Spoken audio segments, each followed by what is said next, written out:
Olá, muito boa noite. Esqueci-me do número. 397, não é? 97, sim. Cá estamos hoje para a jornada de oração 397. Espero que estejam todos bem. Se estiverem bem, estão bem. Se não estiverem bem, é uma pena. Porque eu gostava que todos estivessem bem. E então, como é que vão? Estão aonde? Eu avisei que vinha daí a 12 minutos, não é? Olá, Cláudia Figo, boa noite. Maria Henriques, Mónica Gomes, Silvia Bernardo. Olá, Adete Margarida, está tudo bem por aí? Joaquim Bastos, Luís, José Luís Santos. Adete, está tudo bem? Hoje eu não estou muito bem, filha. Silvia Bernardo. A Silvia Bernardo está em Faro. José Almeida, Maria Coutinho, Conceição Ribeiro. Sim, está tudo bem, mas está, filho, diz isso para me alegrar o coração, como eu disse que estava mal. Raquel Santos, Rosário Santos. O que é que era 15 dias, Cici Santos? Teresa Neto. É para vocês saberem que eu leio as coisas. Túlia Veloso, Lília Vitória, Fátima Beijoco. Olá, Cindy. Graziela Calado, como está? Maria Edith, um beijinho. Helena Reis, Alzira Santos, Helena Martins. Então vocês lembram-se no direto passado que conversámos sobre os campos, sobre as guerras que houveram, e sobre os campos de concentração nazis. Depois de eu fazer o direto, qual não foi o meu espanto, que eu estava com o meu telemóvel na mão, eu tenho muitas subscrições, e às vezes vêm as subscrições de pessoas sérias honradas. Então não é que veio um vídeo de uma senhora a falar tal e qual aquilo que eu te tinha dito no direto, sobre os campos de concentração e sobre as vacinas, que estava a ser tal e qual. Ela perdeu um filho por causa de levar a vacina, e então ela estava a falar numa espécie de parlamento lá do país dela, e em que disse que isso não podia ser. E então eu achei graça foi ela estar a falar, não é? E a dizer as mesmas coisas que eu tinha dito no direto para vocês, a fazer a mesma analogia que eu fiz no direto. Até fiquei assim, isso foi perto da meia-noite, foi perto das 2 da manhã que digo, até fiquei assim a olhar para aquilo. Oh, meu Deus sagrado! Porque eu preferia,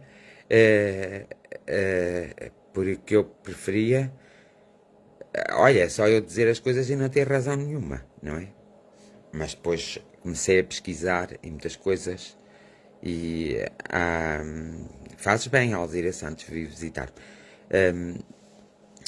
Ó Silvia Bernardes, eu não te posso dar a opinião, mas se fossem os meus filhos eu não vacinava. Se os meus filhos tivessem essa idade eu não vacinava. Mas isso sou eu. Cada um faz o que quiser. Olá Sérgio Parente, eu percebo a tua dificuldade, mas não tinhas de ir embora porque eu tive todo o tempo, não fui fazer o que tinha a fazer. Délcio Belosa.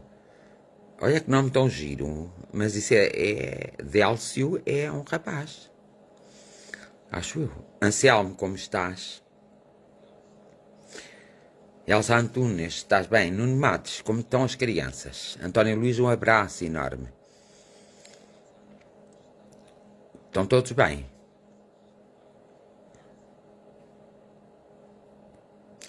E para todos aqueles que nos estão a ver também, sim, sou um rapaz. Pronto, era só para coisa, porque eu achei graça ao nome Velosa e Délcio. Délcio é um nome muito giro, isso vem de quem? Vem de onde? De Portugal ou do estrangeiro? Nunca ouvi Délcio em português. É um nome vindo do estrangeiro ou é mesmo em português e eu não conhecia? Tenho um com 2 anos e 11 anos. Não vai ser, não, vou arriscar. Ó Silvia, é assim, faz a proteção de vida com a criança de 11 anos e mesmo dos 2 anos. Vejam com quem vocês andam, tentam não apanharem vocês para não pegarem a eles. E eles na escola que façam o distanciamento e usem a máscara. Façam a proteção de vida. Se não levarem, façam a proteção de vida. Que haviam de fazer sempre mesmo, depois de levar, devem fazer. Filipa Miroto, Carmen Marina, Fátima Saraiva, Wanda Jerónimo. Para todos um beijinho. O Círculo de Fraternidade também está cá hoje. Beijinhos, Círculo de Fraternidade, e atenção. Como estão todos? Sou sobrinho da Túlia Veloso e do senhor... Mas eu lembrei-me da Túlia Veloso, por isso é que eu perguntei. Mas o teu nome vem de Portugal, não é, Délcio? Pronto. Deste os parabéns à tua tia. Ela fez anos outro dia, na sexta-feira, acho eu. Espero que não tenha esquecido, se és sobrinho. Mas se não deste, dá-lhe. Graça Gaspar, como vai? As crianças vão bem? Olha, a tua tia também está, em direto, manda-lhe beijinhos. Sou angolano. Eu vi logo que Délcio não me cheirava a português. Obrigado por teres respondido, Délcio. Assim fica a saber. Jorge Nunes. Olha, vamos todos ajudar hoje o Jorge Nunes, está bem? Eu sei, Wanda. Eu sei. Eu ontem tratei-o e hoje também o vou tratar. Fátima Marques. Susana Batista, vai tudo bem aí por casa?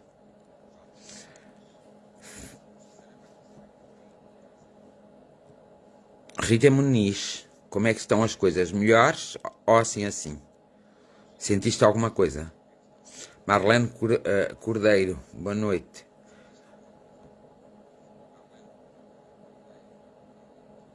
Deixa-me aqui ver que a minha Andreia está-me aqui a dizer uma coisa. Boa noite a todos, como estás? Tenho pensado em ti, era para te ter ligado ou enviado mensagem para saber como estavas. Beijinhos. Andreia, vou indo mais ou menos, mas hoje não estou muito bem, não. Há uns dias para cá que não estou muito bem, estou muito desiludido. Desiludido com o mundo. Rita Muniz diz olá a todos, mas não respondeu à pergunta que eu disse. João Batista, tens que esperar mais um pouco, João Batista, e é melhor, espera mais um pouco. Está bem que eu estive a ver umas coisas, eu acho que vais ter novidades em janeiro. Não posso dar a certeza 100%, mas dou-te a certeza 70%. E sabes, 70% para mim é o que conta. Menos não. Eu vou tentar fugir de dar, sou uma pessoa completamente apologista da vacinação toda, mas está esta recusa a dar sem ter mais certeza. Tenho imensa pena que vamos castigar as nossas crianças com restrições severas. Segundo a legislação portuguesa, vocês têm que lembrar uma coisa. Nenhuma portaria e nenhum decreto-lei pode ser feito neste país sem respeitar a Constituição Portuguesa. Nós temos a Constituição Portuguesa para servir de base às outras leis, mas elas nunca podem, a essência nunca pode ser alterada. E segundo a Constituição Portuguesa, a vacinação não é obrigatória e nunca poderá ser. Para ser, tem que se mudar a Constituição Portuguesa. Quando os governantes começam a pôr as coisas obrigadas, como têm posto, e estas coisas fazer a desigualdade, eles não estão a respeitar a Constituição Portuguesa. Nós temos um sistema político diferente. Acho que só a Ucrânia ou um desses países é que tem um sistema político igual ao nosso. Então a pessoa mais responsável é o Presidente da República. Ele é o guarda da Constituição Portuguesa e ele tem que fazer cumprir a Constituição Portuguesa. Ele é que tem a obrigação de todas as portarias, de todos os decretos-leis, de ele tomar a atenção se estão dentro dos princípios e da essência da Constituição Portuguesa. Quando ele deixa passar alguma coisa que não está dentro desses princípios, e às vezes não deixa passar coisas que estão dentro desses princípios, logo o Presidente da República não está a ser o Presidente de todos os portugueses, mas só está a ser Presidente de alguns portugueses. O Presidente da República realmente tem-se portado muito mal, porque ele é o chefe de Estado-Maior e ele é o grande responsável para fazer-se cumprir a Constituição portuguesa. E há várias leis que estão a circular neste momento no país, em todos os níveis, e decretos-leis, a que estão errados, porque não respeitam o princípio da Constituição portuguesa. Quando alguém é Presidente da República, não tem opinião própria enquanto Presidente da República. Tem que se tirar do seu papel de Presidente da República e ter uma opinião própria. Quando se é Presidente da República, a opinião própria, concorde ou não concorde, não tem que validar. Não pode. E o nosso Presidente, infelizmente, tem validado e tem invalidado muitas coisas por opinião própria. Ele não pode fazer isso, porque a Constituição define completamente o papel do Presidente da República. E ele não pode, como ele não pode ser filiado em nenhum partido, como ele não pode defender nenhum partido, não pode. Ele tem que ser a pessoa mais isenta que nós temos no país. A partir do momento em que o Presidente da República não é a pessoa mais isenta, o nosso sistema não funciona. E ele não tem tido uma grande isenção, porque ele faz as coisas pelo o que parece que está melhor. Outro dia vi uma senhora, uma coisa na televisão em que ele estava a falar com uma senhora e uma senhora estava a falar com ele, em que ele não se comportou como Presidente da República, comportou-se como um cidadão, mas para isso ele não teria que estar acompanhado com aqueles que o defendem quando ele faz as suas viagens. Então ele estava ali no papel de Presidente da República, ele só tinha que proceder, porque é Presidente da República de todos os portugueses, tinha que proceder como Presidente da República de todos os portugueses. Se os nossos Presidentes da República cumprissem as suas obrigações e fossem pessoas isentas, havia muitas coisas que não aconteceriam, como o crescente como se diz, como o crescente aumento de impostos. Não poderia ser. E nem poderia, de forma alguma, promulgar, por exemplo, que ele promulgou um ordenado mínimo para a função pública e um ordenado mínimo para o privado. O Presidente da República, em muitas das coisas, não está a ser o nosso Presidente da República, está a ser o Presidente da República da conveniência de algumas massas. E logo aí, nós não estamos a ser representados por um Presidente da República que obrigatoriamente tem que ter o conhecimento, a sabedoria de todos os portugueses, porque ele é Presidente da República de todos os portugueses. Ele, melhor do que o governo, tem que ter a noção da pobreza que está no país, de quantas pessoas têm dificuldade, se o ordenado mínimo dá ou não dá para as pessoas viverem. Ele tem que ter essas consciências todas, é por isso que ele é Presidente da República. Ele não é uma pessoa qualquer. Ele deixou de ser uma pessoa a partir do momento em que se candidata e ganha a presidência da República. Porque quem não quer ser lobo, não se lhe veste a pele. A partir do momento em que ele é eleito Presidente da República, tem que ser a pessoa mais isenta. Independentemente de ele concordar ou não concordar, tem que ver se está sempre de acordo com a essência do que está escrito na Constituição da República. E muitas das coisas têm sido feitas e aprovadas sem olhar a essa essência e por isso são inconstitucionais, com a colaboração direta do Presidente da República. Porque os governos, nós ainda podemos permitir que eles se portam assim, assado e cozido. Que se portem de maneira diferente. Mas o Presidente da República jamais poderá fazer isso. O papel do Presidente da República está muito bem definido. E o Presidente da República é Presidente da República de todos, mas todos os portugueses. E ele tem gabinetes, tem assistentes próprios para ter conhecimento do que se passa em Portugal a todos os níveis. Não é só alguns. Que há alguns problemas que ele dá opinião, algumas coisas que surgem na comunicação social, e ele dá opinião à comunicação social e não se está a comportar como Presidente da República Portuguesa. Porque não está a proceder de acordo com a Constituição da República Portuguesa. Quando querem fazer alguma coisa, têm que mudar a Constituição. E para mudar a Constituição tem que haver 75% ou 70% de deputados a apoiarem, ou 3/3 dos deputados a apoiarem essa mudança, e fazerem essa mudança. O legislador tem que fazer essa mudança. Essa mudança não está feita. Porque se for feita algumas mudanças na Constituição da República, nós passamos a um regime ditatorial, democrático, mas ditatorial. Embora estejamos neste momento nesse regime, mas pelos governos sucessivos que nos têm governado, pelo Presidente da República, nós não poderíamos nunca estar nesse regime. Por isso, eu acho que o Presidente da República não está a fazer um bom trabalho, tenho muita pena, e acho que ele não está a defender aquilo que nós todos temos direito, é à Constituição da República. Portanto, eu gostaria que as pessoas às vezes pensassem, porque às vezes as pessoas não dão por ela, mas ele é realmente o fiscalizador.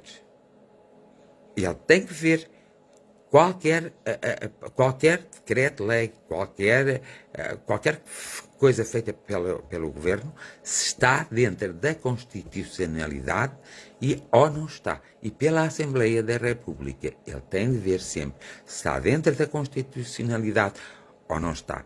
E ele às vezes manda processos para o Tribunal Constitucional, assim, decretos de leis, só por a opinião dele.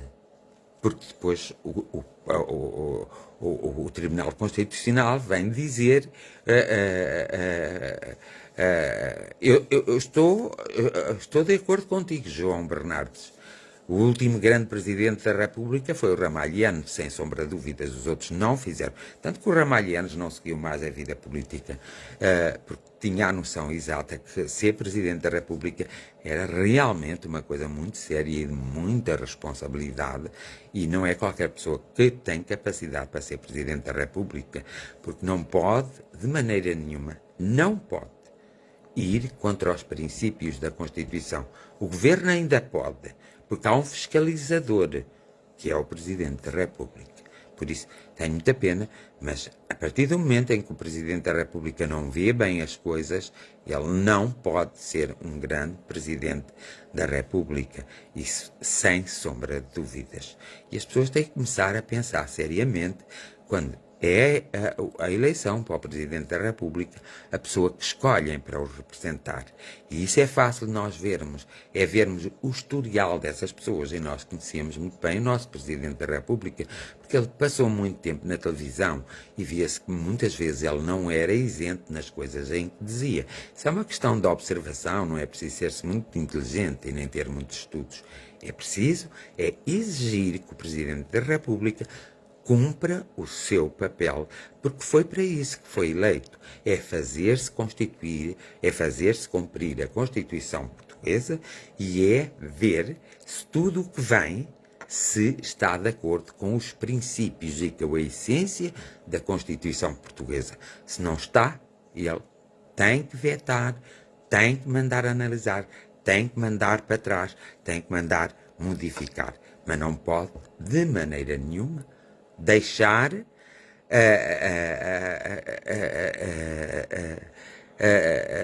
não pode de maneira nenhuma deixar passar as coisas de ânimo leve. E o nosso Presidente da República ultimamente parece que não deve estar muito bem de saúde, com certeza, para estar a fazer o que está a fazer e para deixar o que está a fazer. Não temos grande escolha, nós temos sempre escolha, porque num país quem tem o poder máximo são as pessoas.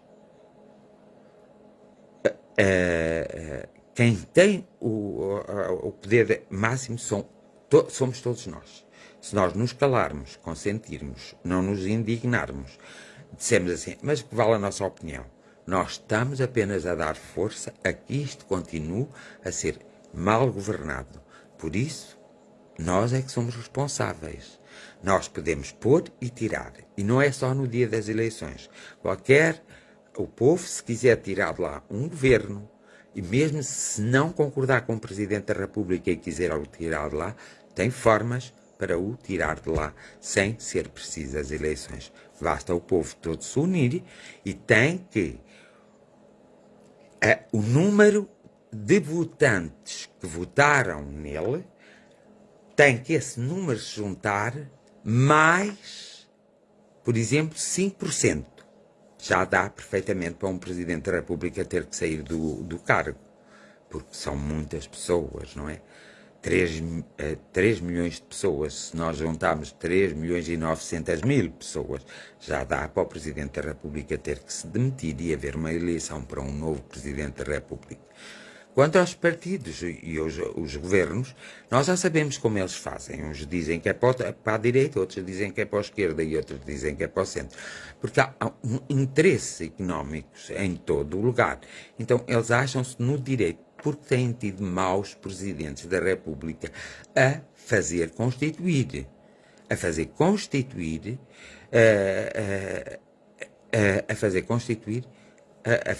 cumprir a Constituição da República Portuguesa.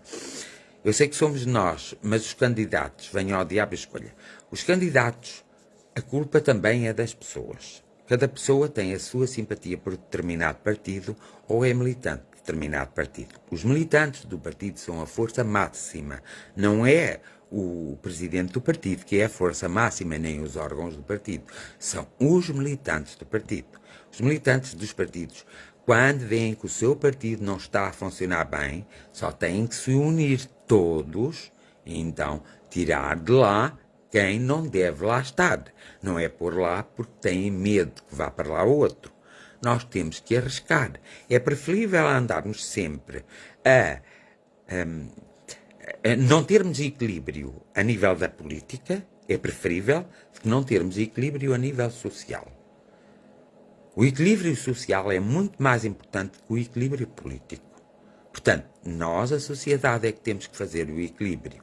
Nós sabemos que existe 700 mil pessoas que sempre vão apoiar os governos de uma forma interesseira, mas restam os outros, de 3 milhões, de 4 milhões, de 5 milhões, 700 mil também não é nada.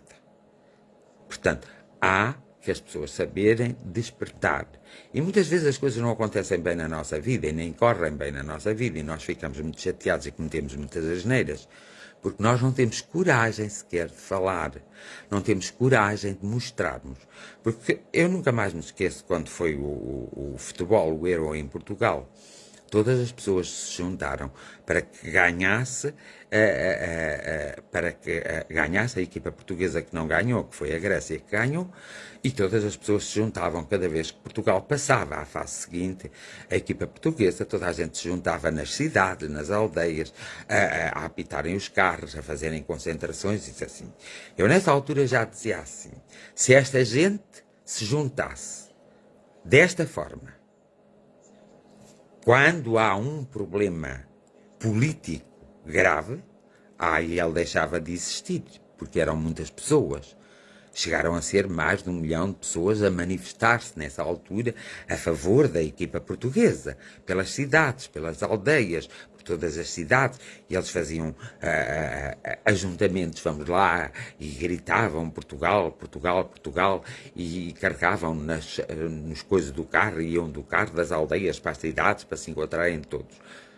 Evidentemente, se o povo fizesse isto em relação à política e à sociedade, quando as coisas estão mal, as coisas obrigatoriamente tinham que mudar.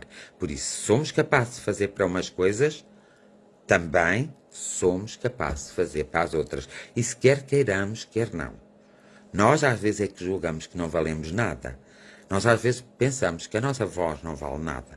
A nossa voz é tudo, os nossos atos são tudo. É por isso que temos que se comportar bem.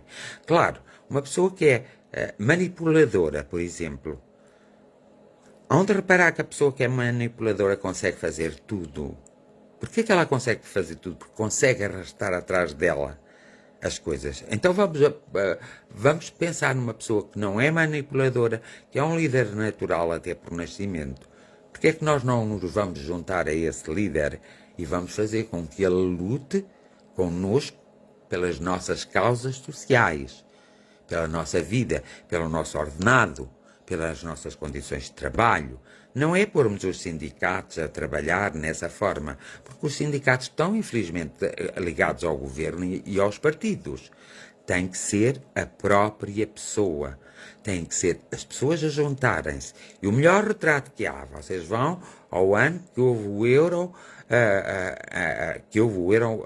em Portugal, e vão a esse ano e veem como as pessoas se comportaram. Então, vocês comportem-se como as pessoas se comportaram na altura para estes assuntos sociais e para estes assuntos políticos desequilibrados que estão a passar no nosso país, realmente serem pressionados de tal forma que eles hão de se sentir mal perante a comunidade internacional. Vocês já viram o que era? Se neste momento todos saíssem de casa e 3.900.000 pessoas dirigissem-se a Lisboa e dissessem que não queriam isto, vocês já repararam o impacto que isso tinha a nível europeu e a nível internacional? Era um impacto tão grande que as pessoas eram obrigadas a tomar decisões e não havia, por mais que quisessem defender-se, não havia defesa possível, porque ninguém ia para matar ninguém, ninguém ia para fazer guerra a ninguém. Iam apenas a manifestar a sua opinião. Já viram o que era? É aquilo cheio, em Lisboa, junto ao Parlamento, junto à Casa do Presidente, junto à Casa do Primeiro-Ministro, junto aos outros que fazem parte do governo. Vocês já viram o que era? 3.900.000 pessoas? Tinha um impacto a nível internacional incrível. Esse impacto a nível internacional e europeu faria com que esses dissessem assim: não, vocês não estão a tratar bem o vosso povo, cuidado. Vocês reparem como a França procede quando há coisas que são graves. Eles procedem com um pouco de violência, eu não gosto. Não gosto do que é violência, eu não gosto. Violento. Procedem com um pouco de violência, mas levam o seu barco a bom porto. Por mais que o Presidente da República Francesa diga, mas eu não quero isto, mas eu não quero aquilo, mas eu não quero aquilo outro, quando eles se unem mesmo, o Presidente muda de opinião e diz logo, pronto, então temos que ceder. Portanto, os franceses nisso são muito mais fortes que nós. Não é por acaso que eles tiveram lá a revolução deles e nós não tivemos uma revolução de cravos. Muitas vezes a atividade política tem muito a ver connosco. Nós é que não queremos, porque o que é política? A política não é só os partidos. A política é tudo aquilo que pode nos levar a ter melhores condições de vida, de modo a que nós não tenhamos que sobreviver, mas tenhamos que viver. E a partir daí, isso é a política. E a política pertence ao povo, a política não pertence só aos partidos.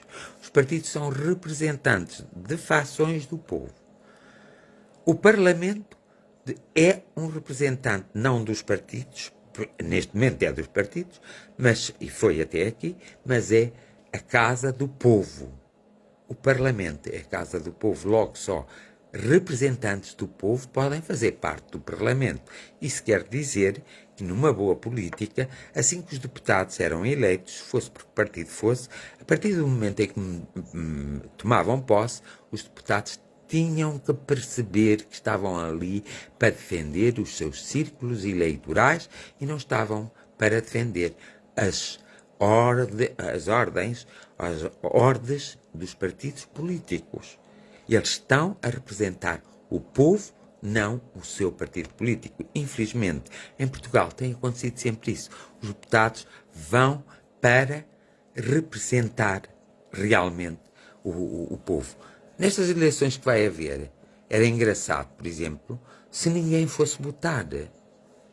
Não há um voto que nós possamos dizer, tanto que em 2010 o partido a governante retirou a autoridade do voto branco e fê-lo de propósito, e teve que ser, lá está, 3/3 da Assembleia da República para que aquilo fosse aprovado, e eles tinham-nos, e alguém se juntou a eles, para eles fazerem.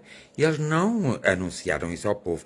Tanto que em 2014 haviam partidos a dizer para votarem voto em branco, e já não havia voto em branco nenhum. Portanto, tudo o que é feito tem que se dar conhecimento ao povo. Isso chama-se democracia, isso chama-se uma política democrática.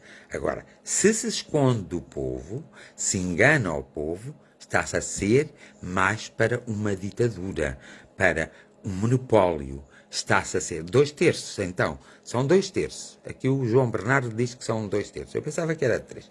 Eu acho que era 75% dos que lá estavam que tinham que votar.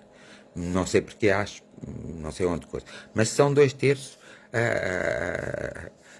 São 2/3. Tu estás a dizer, João, que são 2/3. Eu vou me guiar porque tu estás a dizer. Portanto, esses 2/3, como o João diz, têm o poder de mudar e modificar a Constituição. A Constituição pode ser modificada quando traz um bem para toda a sociedade. Não é para alguns da sociedade, é para toda a sociedade. E aí a Constituição tem que ser mudada. E tem que. Mas eu pensava que era aos 3/4, João Bernardo. Por isso é que eu acho que alguns li isso. Mas agora, como não tenho a certeza, vou acreditar em ti, João Bernardo. Mas eu pensei sempre que fosse 3/4, que era os 75% que tinha que votar a mudança da Constituição. Mas se estás a dizer que são 2/3, eu creio. Mas eu pensava mesmo que era 3/4 da Assembleia que tinha que votar a favor. E quase tinha a certeza. Mas, na dúvida, absolve-se o réu. Eu disse 3/3. Tu disseste 3/3. Então estás de acordo comigo. São 3/3 que é preciso. São 3/3 que é preciso. Pensava que tu tinhas dito 2/3. São 3/3 que é preciso. Eu tinha essa ideia. Pronto. Eu tinha essa ideia porque li alguns há algum tempo. Mas neste momento não posso. Não sei se serão. São 3. São 3 de 4. Eu acho que são 3. E se tu fores pesquisar aí ao teu Google, verás que são 3/3. Tem que ser 3/3 dos deputados que têm que aprovar e têm que se pronunciar sobre a mudança ou não mudança da Constituição, sobre a alteração de pontos da Constituição. Porque há muitos pontos que estão ultrapassados, completamente ultrapassados. Eu lembro-me, por exemplo, a Constituição, em determinada altura, dizia que uma são 3/4, lá está, dizia que uma das coisas que até o Xanana Guzmão, eu agora não me lembro, achas que 3/3 são 3/4? Sim. Eu não sei, João, tens que ir mesmo ver lá porque eu não sei. Neste momento não sei, eu depois sei. Mas neste momento não sei, porque eu não sei porque achava que era sempre 75%, era a palavra 75% lá, que era 75% dos que lá estavam, dos 200 e tal, 75% que podia alterar a Constituição. Portanto, se eles forem divididos em 3 partes iguais, serão 2/3, sim senhora. Se forem em 4 partes, serão 3/3. Portanto, mas isso está no Google, é melhor ver. Então, até para que as pessoas fiquem esclarecidas, porque as pessoas muitas vezes não sabem o quanto poder têm, o quanto vale a sua opinião, o quanto vale a sua atitude. As pessoas às vezes não têm essa noção. E também os órgãos de comunicação social muitas vezes não ajudam muito nesse aspecto, porque muitas 66%, 3/3, 75%, 3/4. Prontos? Então, olha, fica assim. 2/3, então.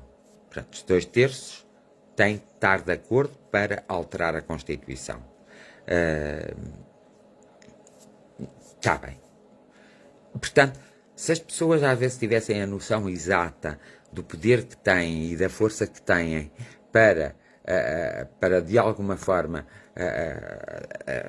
estarem a mudar o seu país, se elas tivessem essa consciência, e se fosse dado, por exemplo, na disciplina de cidadania, que havia de ser dadas várias matérias nessa disciplina de cidadania, eu penso que as pessoas seriam muito melhor esclarecidas. Porque, ó João, se tu fores perguntar a pessoas com mais idade, mais maduras, e mesmo a pessoas mais novas, eles não sabem essas coisas. E não sabendo, as pessoas pensam que não podem fazer as coisas, mas as pessoas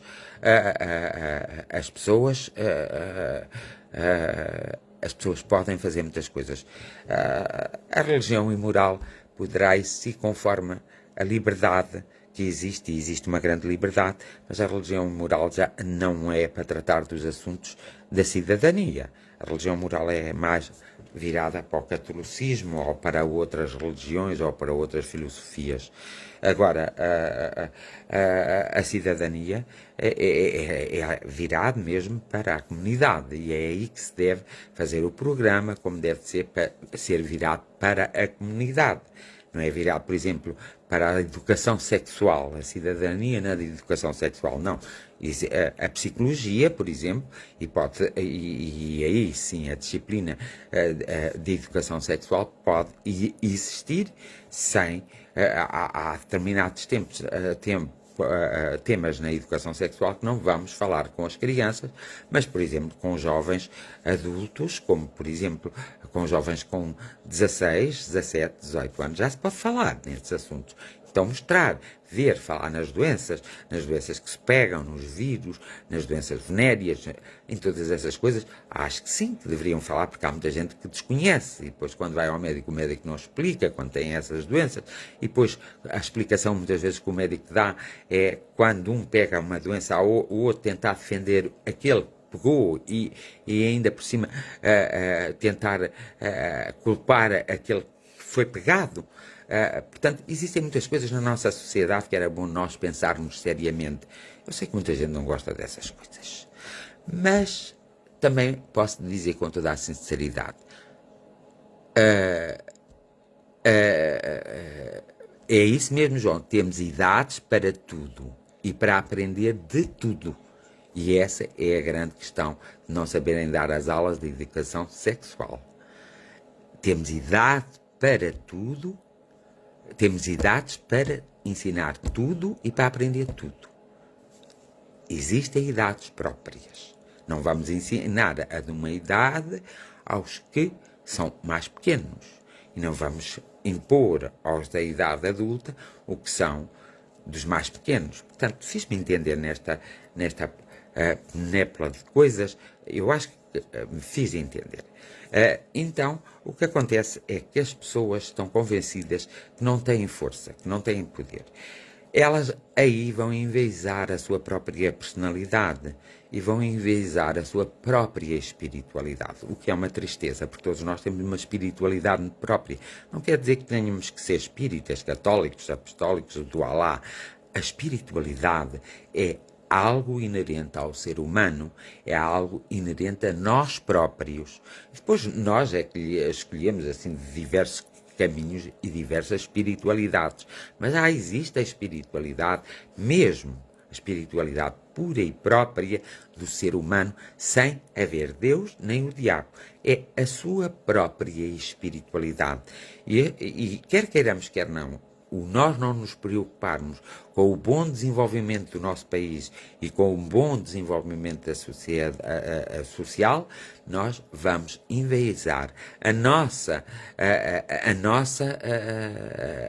vamos envezar a nossa própria espiritualidade. E isso é que é mau. Aí estamos envezando a nossa própria espiritualidade, nós, muitas vezes, sentimos-nos desanimados, sem forças, e sentimos-nos com uma vontade enorme, às vezes, de nos perdermos nas coisas maléficas, e sentimos-nos com uma vontade enorme, às vezes, de ir embora daqui, porque não nos ensinaram, porque nós não queremos confrontar os problemas que nos surgem dia a dia, porque nós não aceitamos. Não aceitamos os problemas. Ninguém pode mudar se não se compreender a si próprio. Ninguém pode fazer uma mudança se não compreender a razão dessa mudança. A compreensão é um dos fatores que faz a nossa mente e a nossa essência mudar. É um grande indicador de mudança, é um grande fator de mudança para nós. E muitas vezes nós queremos ir buscar esses fatores de mudança a outros lugares, quando esse fator de mudança tem que surgir em nós através da compreensão, através da aceitação de compreensão e através do risco que se tem que correr, porque viver é um risco, andar de carro é um risco, comer é um risco, dormir é um risco, fazer sexo ou amor, como lhe quiserem chamar, é um risco, porque existem vários fenómenos no nosso corpo que se dão quando estamos fazendo essas coisas.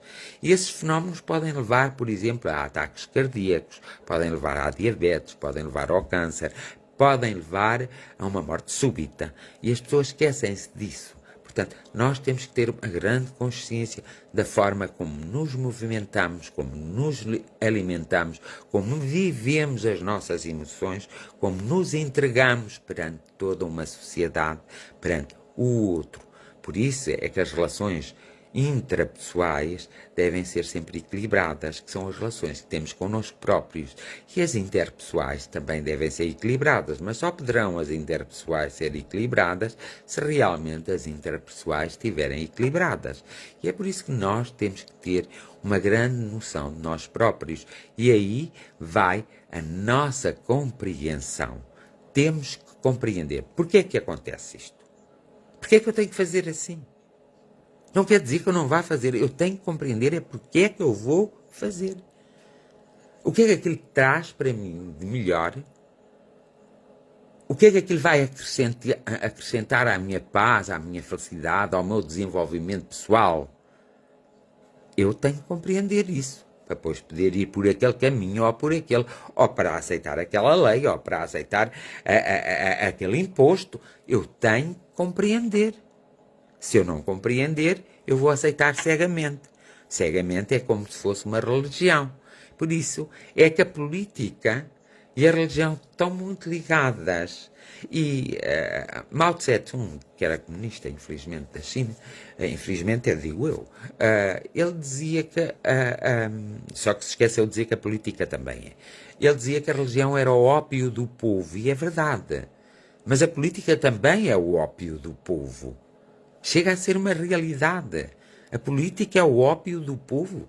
E o ópio é uma coisa que eles fumam, que dá um estado alterado de consciência e que faz com que eles não pensem muito. Portanto, nós temos que realmente sermos cidadãos de verdade, cidadãos do mundo, cidadãos do nosso país. Nós temos que realmente percebermos e compreendermos que vivemos em sociedade, que vivemos em família. Uma sociedade não se entende e está muitas vezes tão desregulada e desequilibrada porque a própria família não se entende. Não há uma união familiar, porque a nossa base tem que ser sempre a família, para que depois a sociedade seja a nossa base secundária, mas que se tornará um dia principal, uma vez que vamos crescendo. Mas nós nunca vamos deixar de ter família. Nós nunca vamos deixar de viver em família. Só quando a família consegue realmente, quando a família parte e alguém fica completamente sozinho, sem família. Mas depois tem outra família, que é a família de apoio, a família que nós escolhemos. Porque nós nascemos numa família por escolha espiritual, mas depois na Terra podemos formar outra família por nossa escolha do nosso livre-arbítrio. Então, para formarmos uma família, que não precisa de haver pais, nem mães, nem filhos, mas sim uma família, nós temos que ter uma determinada compreensão, porque não é os laços de sangue que fazem a família. É as atitudes que nós vamos tendo uns para com os outros, a forma como nos comunicamos, falamos e compreendemos, a forma como praticamos a interajuda e a forma como vamos trocando os nossos conhecimentos. E aí nós acabamos por fazer uma grande família que está sempre presente e nós temos sempre presente para eles. E essa família pode nem ser a nossa família consanguínea. Às vezes as pessoas não acham que a família consanguínea é muito, muito importante. É importante quando há equilíbrio nessa família consanguínea. Agora, quando numa família consanguínea, por exemplo, alguém tem um filho que não, de alguma forma, que não aceita o seu filho porque é diferente, seja qual for a diferença, não importa aqui a diferença, que não se esmera para que essa diferença seja equilibrada, passa a não ser uma família, passa a ser um inimigo dessa pessoa, mesmo sendo pai ou mãe ou filho dessa pessoa, passam a ser inimigos. E é aqui que as inimizades começam. As inimizades começam no seio familiar e depois vão para o seio social. Porque se nós virmos os outros membros da sociedade, eles também têm os seus inimigos no seio familiar. E é isso que as pessoas, às vezes nós precisamos mesmo de compreender as coisas a sério se quisermos chegar a algum lado. E às vezes temos que ser muito sinceros para connosco e às vezes temos que desenvolver mesmo a nossa compreensão. Nós não precisamos de saber tudo. Porque eu sei uma coisa, tu sabes outra e ele sabe outra. Pois nós nos juntamos e acabamos por saber as coisas uns com os outros. É assim que se obtém um conhecimento seguro, mais sério e um conhecimento mais elevado. E é isso que nós às vezes não fazemos e nem temos atenção. Portanto, nesta minha reflexão de hoje, o que eu queria realmente passar, a mensagem que eu queria passar é: o conhecimento de vós próprios, vós nunca ireis mudar se não compreendermos, realmente, se não compreendermos o que está passando à nossa volta e se não compreendermos o porquê dos acontecimentos. Porquê é que eu perdi isto? Porquê é que eu não ganhei aquilo? Porquê é que eu não gosto daquilo? Nós temos que saber responder a esses porquês. Não podemos deixar que os outros respondem por nós, porque senão nós somos zombies. E isso não é bom, sermos zombies. Nós não podemos ser zombies nesta sociedade. Nós estamos a tornar muito em zombies. Não sei se é a influência dos filmes, porque eu já falei em processos anteriores disso e vou tornar a falar. Quem sou eu? Eu sou o quem? E então nós vamos ver as afinidades e o que nos mostra. Então, numa das reflexões voltarei ao assunto mais aprimoradamente.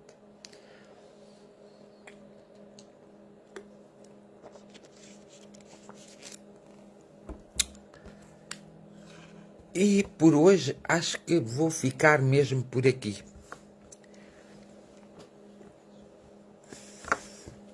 João Bernardo, mas olha que quando começou a dar os filmes que os aviões, que havia assaltos e que os aviões eram desviados e que os aviões caíam, foi quando os aviões começaram a cair. Os filmes foram feitos antes da queda dos aviões, muitos deles. Quando caiu as Torres Gêmeas, já anteriormente havia filmes que faziam essa temática. Muitas vezes os filmes induzem a sociedade a uma realidade ilusória. E é por isso que nós, quando estamos a ver um filme, devemos olhar para os atores, para o argumento e devemos pensar: isto é um filme. Qual é a lição que ele nos quer transmitir? Nós não podemos esquecer que é através da publicidade que todos nós compramos as roupas de marca e que às vezes gastamos muito dinheiro mal gasto, porque é o marketing da publicidade, porque aquilo entra no nosso cérebro.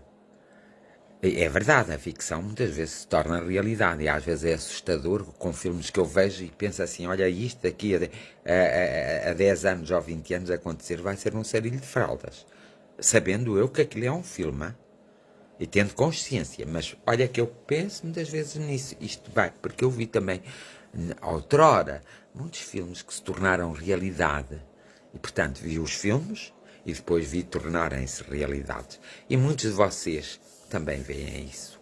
E há livros também que acontece isso. Por isso é que, por exemplo, os livros de romance. Os livros de romance vai iludir as pessoas, porque um romance nunca é tão perfeito. Embora no romance, como as novelas, feita uma novela, tenta-se ao fim, até às vezes, desculpar o vilão. E isso não pode acontecer se não houver uma mudança. Pronto, nós, se quiséssemos, teríamos aqui toda a coisa. Tens toda a razão, Elsa, que há 15 anos saiu um filme, sim senhora, a relatar a história de um vírus que se tinha espalhado pela humanidade inteira. E, portanto, era um vírus mortífero. Olha que eu não sei, mas acho que foi... Não sei se foi há 15 anos ou se foi em 2000 e qualquer coisa. Bem, também já passou 15 anos, pronto. Bem, eu agora vou ficar por aqui. Não vou conversar mais porque tenho que fazer a oração e tenho que ir a um sítio no instante quando estou a fazer a oração, está bem? Porque há alguém que está a precisar de ajuda e alguém é um país. E eu então vou no instante para ver se podemos ajudar.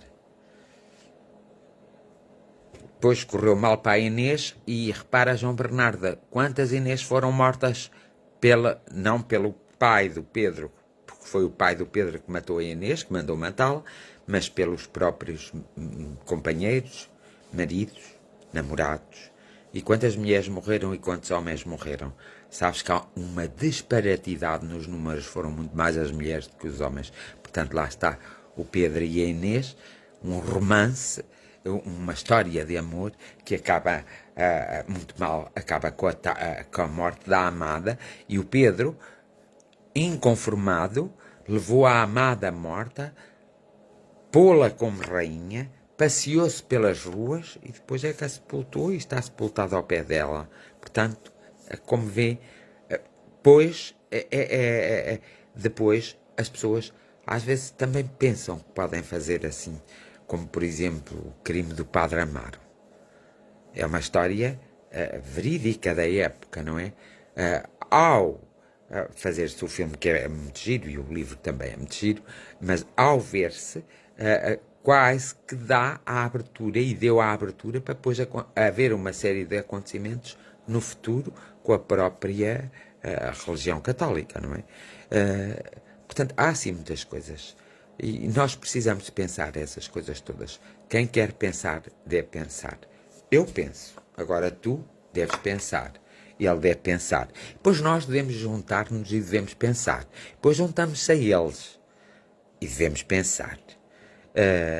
E depois acabamos todos por pensar. Mas temos que pensar. Temos muito que pensar. Eu acho que temos muito que pensar. Cabe-nos a nós começar a pensar. E afinal de contas, nós temos cá, é para isso mesmo, para pensarmos, e não é para os outros pensarem por nós. Isso é bom que às vezes, porque estou cansado, olha, faz-me isto, faz-me aquilo outro. Porque estou cansado. Mas isso não é a melhor forma de ser. Tu queres feito, fazes tu. Tu queres, tens de pensar tu. Não podes esperar que os outros façam por ti.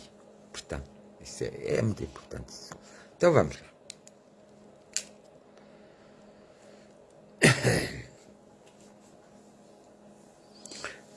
Nesta terra onde todos vivemos, é uma terra em que existe, ao mesmo tempo em cada um de nós, o amor e o ódio.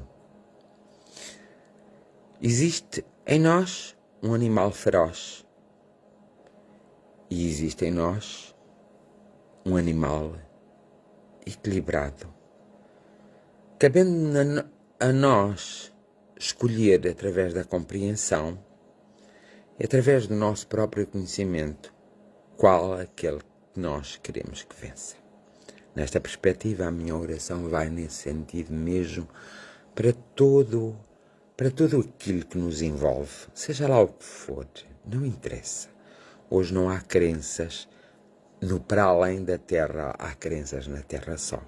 Então, nós agarramos nessas crenças da Terra, nesses valores da Terra e vamos potenciá-los, todos aqueles que são construtivos, todos aqueles que são proativos, vamos potenciá-los de forma a que cada ser humano possa se libertar das amarras em que se encontra amarrado, da obscuridade em que se encontra e, sobretudo, da dor e do sofrimento em que se encontra. Também das confusões, dos conflitos, dos desentendimentos, de tudo aquilo que está a afetar todo o homem, toda a mulher e toda a criança. Tudo precisa de ser consertado. Então, melhor é agarrarmos numa forma de energia que pode ser criada por cada um de nós, uma forma de energia bastante forte, criada com a nossa mente e com a nossa compreensão, com as nossas emoções mais positivas, com os nossos valores mais positivos e lançarmos para o espaço perto de nós. E nesse espaço perto, essa energia vai descendo, vai se afinizando com todos aqueles que precisam de ser fortalecidos, que precisam de despertar, que precisam de se reequilibrar, que precisam de se encontrar, porque eles próprios possuem também uma energia muito forte que está adormecida. E nós, como uma espécie de caridade, como uma espécie de amor fraternal, nós desejamos neste momento que essa energia adormecida desperte e que essa energia seja vitoriosa para cada homem, cada mulher e cada criança. Que aqueles valores negativos que se têm, aqueles medos que possam ser trabalhados e dissipados de forma a que no interior, bem no interior de cada um, não haja esse receio, esse medo, essa revolta, essa dor e esse sofrimento. É quase uma batalha incrivelmente impossível. Mas nós, os homens e as mulheres e as crianças, temos o dom de criar e tornar tudo possível. E é nessa perspectiva que a nossa oração vai hoje, é tornar possível, para que todos possam ter condições, ou serem criadas condições e circunstâncias ao seu redor, para que todos possam despertar, usar a sua própria força e usarem o melhor que têm de si em prol de si próprio, para depois usarem em prol de todos os outros. Então, quem estiver mais equilibrado, quem tiver mais consciência, quem tiver mais compreensão, lança para o espaço, mas não para um espaço muito elevado, para um espaço perto de nós, para o ar que respiramos. Lança a energia e conforme se vai respirando o ar, tudo o que é necessário, essa energia vai entrando nas células, nas moléculas, nos átomos, nos órgãos internos, nos órgãos externos, no próprio cérebro, na própria essência. E aí dá-se a explosão energética e a explosão do grande milagre, que é as pessoas despertarem. Porque muitos de nós andamos caminhando pelo mundo dormindo e adormecidos, e nós precisamos de despertar. Nós precisamos ter mais a noção do conhecimento, nós precisamos ter mais a noção da compreensão, nós temos que ter mais a noção da compaixão, nós temos que ter mais a noção da caridade. Quão tão pouco somos caridosos para connosco mesmo, para connosco. Então, como poderemos ser nós carinhosos para com os outros? E esta oração é nesse sentido, é desbravar o caminho individual para que todo o coletivo possa entrar em evolução e possa, na verdade, mudar e mostrar o melhor de si, uns aos outros e todos em conjunto. Principalmente dirigindo esta expresso para 3 países, especialmente, que neste momento precisam que os outros homens e mulheres tratem daqueles homens e mulheres porque estão em situações de muita fragilidade, de muita violência, de muita incompreensão e de muita injustiça. Então, nós lançamos. Ao lançarmos para eles, lançamos automaticamente para o nosso povo, para a nossa nação, para o nosso país, mas preocupando-nos sempre que existem homens como nós, mulheres como nós e crianças como nós que não estão a ter as mesmas possibilidades, não estão a ter as mesmas oportunidades, não estão a conseguir se encontrar porque estão realmente tapados pela própria violência e pelo próprio desânimo e pela própria inconstância e insegurança em que vivam.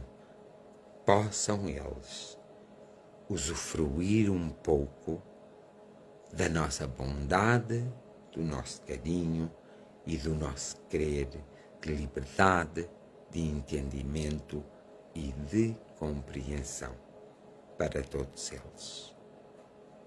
A nossa compaixão.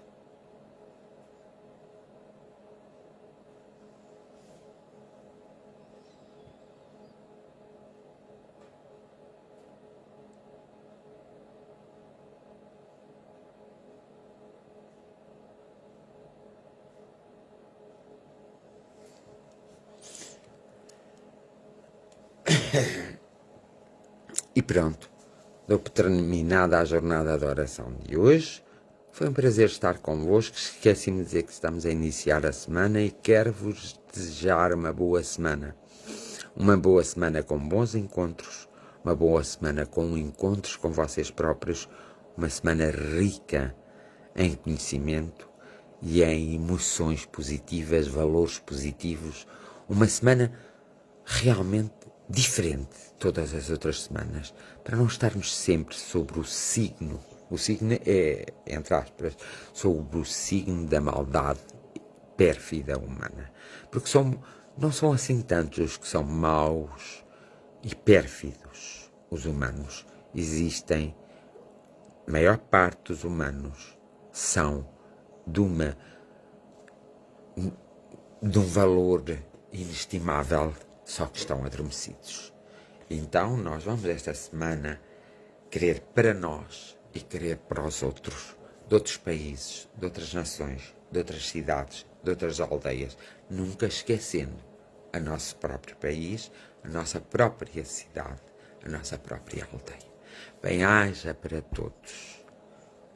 A minha gratidão e o meu desejo sincero de compreensão para cada um de vós e de abertura, de se abrirem mais a vós próprios. Não precisam de se abrir para os outros, abram-se para vós e tentem compreender porque é que estão a passar por essas situações. É só isso que é importante. Então, eu volto, não sei se amanhã ou depois de amanhã, mas vou voltar. Esta semana vou voltar mais vezes do que é costume, porque as coisas estão mal e precisam, pelo menos de alguém e dos nossos grupos de oração, se unirem muito mais força. Precisamos. Por isso vou voltar esta semana mais vezes do que costume, ok? Mas vou avisando, nem avise com 15 minutos de antecedência, vou escrevendo lá que vou fazer a jornada de oração. Que a cada um seja concedido o que lhe for devido, com todo o respeito, com todo o amor e com todo o carinho. Que a cada um seja concedido o que lhe for devido, com todo o respeito, com todo o amor e com todo o carinho. Que a cada um seja concedido o que lhe for devido, com todo o respeito, com todo o amor e com todo o carinho. Bem-aja a todos e até já. Até já.